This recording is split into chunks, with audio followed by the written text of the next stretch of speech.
Hello everyone, welcome to my new blog. আশা করি তোমরা অনেক ভালো আছো, আমি অনেক ভালো আছি। তো সকাল সকাল রেডি হয়ে চলে গেছিলাম সেই আমার ছোট্টবেলাকার বান্ধবীর বাড়িতে, সব থেকে আমার কাছের বান্ধবী, আমার সব থেকে বেস্ট ফ্রেন্ড। তো ওদের বাড়িতে চলে গেছিলাম। ও জানতো না, ওর বর জানে। আমরা ওকে না জানিয়েই যাচ্ছি, জাস্ট ওর রিয়াকশানটা দেওয়ার জন্য, পুরো সারপ্রাইজ দেবো ওকে। তো স্টেশনে চলে এসেছি, ভীষণ গরম পড়েছিল, একটু সবাই মিলে লস্যি খেয়ে নিচ্ছে, ট্রেনের ওয়েট করছে। এদিকে তো ট্রেন আসেই না, ট্রেন আসলো, তারপর ট্রেনে উঠলাম। এদিকে তো আমার বোন ক্যাবলার মতো কোন দিকে তাকিয়ে আছে ভগবান জানে। তো মাঝখানের ভিডিওগুলো নেওয়া হয়নি, ওর বাড়ির সামনে চলেও এসেছি। তো জাস্ট ওর রিয়াকশানটা দেখো, দেখে যা হ্যাপি হয়ে গেছিলো না, তো মানে কি বলবো, অসম্ভব খুশি হয়ে গেছে। ওকে দেখে আমিও বেশি খুশি হয়ে গেছি। সেই ছোট্টবেলাকার বান্ধবী, ছোটোবেলার স্মৃতিগুলো মনে পড়ে যাচ্ছে, আর কিছুই না।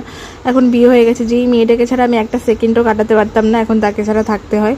তো আমরা খাওয়া দাওয়া কমপ্লিট করে নিয়েছি। এদিকে আমার বোনের খাওয়াই শেষ হচ্ছে না, ও তো খেতে খেতে হাঁপিয়ে গেছে। সেই ছোটোবেলার কথাগুলো আমরা আলোচনা করছিলাম, কী মজা করতাম, কী বৃত্তান্ত, কী লাইফে মেমোরেবল ঘটনাগুলো আছে, সেগুলো নিয়ে ডিসকাশন করছিলাম। তারপর শাশুড়ি আমাদের কথাগুলো শুনে ভীষণ হাসাহাসি করছিল। তো অনেক কান্নাকাটি করার পর, বরকে ম্যানেজ করার পর, ও বলছে যে আমি ওদের সাথে যাবো। তো ম্যানেজ করার পর রেডি হয়ে নিলাম। তো স্টেশনে আমরা চলে এসেছি। দেখা হচ্ছে নেক্সট ব্লগে। Tata, by.